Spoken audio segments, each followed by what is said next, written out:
दूसरा अध्याय। शिव पार्वती चरित्र। सूत जी बोले, हे ऋषियों, ब्रह्मा जी के ये वचन सुनकर नारद जी ने पुनः प्रश्न किया, हे ब्रह्मा जी, मैं देवी सती और भगवान शंकर के परम पवित्र एवं दिव्य चरित्र को पुनः सुनना चाहता हूँ।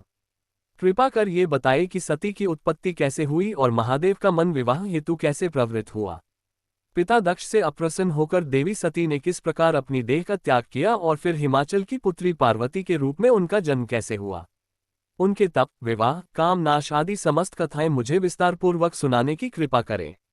ब्रह्मा जी बोले, हे नारद, आरंभ में भगवान शिव निर्गुण, निर्विकल्प, निर्विकार और दिव्य स्वरूप वाले थे, किंतु देवी उमा से विवाह के उपरांत वे सगुण और शक्तिमान हो गए। उनके बाएं अंश से मेरी उत्पत्ति हुई और दाएं अंश से भगवान विष्णु प्रकट हुए। तभी से सदाशिव के तीन रूप ब्रह्मा, विष्णु और रुद्र सृष्टिकर्ता, पालनकर्ता और संहारकर्ता के रूप में प्रसिद्ध हुए। उनकी आराधना करते हुए मैंने देवता, दानव, मनुष्य तथा अन्य समस्त जीवों की रचना आरंभ की।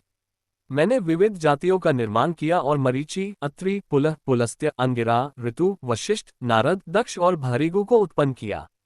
ये सभी मेरे मानस पुत्र कहलाए।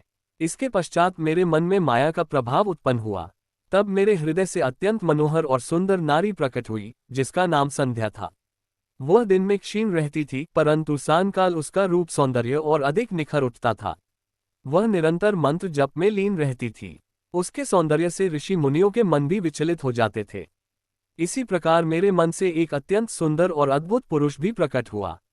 उसका शरीर सुडौल था और मध्य भाग पतला था। उसके केश काले थे, दांत मोतियों की भांति चमकते थे और उसकी श्वास से सुगंधि प्रवाहित होती थी। उसकी चाल मदमस्त गजराज के समान थी, नेत्र कमल के समान शोभायमान थे और उसके अंगों पर लगे केसर की सुगंध नासिका को तृप्त कर रही थी। उस रूपवान पुरुष ने विनयपूर्वक मेरे सम्मुख शीश झुकाकर प्रणाम किया और मेरी स्तुति करने लगा। वह बोला, हे ब्राह्मण, आप अत्यंत शक्तिशाली और सृष्टिकर्ता हैं। आपकी कृपा से ही मेरी उत्पत्ति हुई है। प्रभु, मुझ पर अनुग्रह करें और मेरे योग्य कोई कार्य बताए, जिससे मैं आपकी आज्ञा का पालन कर सकूं। तब ब्रह्मा जी ने कहा, हे भद्र पुरुष, तुम सनातन सृष्टि की वृद्धि का कार्य करो। अपने इसी स्वरूप में पुष्पों के 5 बाणों से स्त्री पुरुषों को मोहित करो।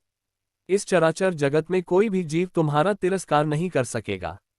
तुम गुप्त रूप से प्राणियों के हृदय में प्रवेश कर सुख का कारण बनोगे और सृष्टि के सनातन कार्य को आगे बढ़ाओगे।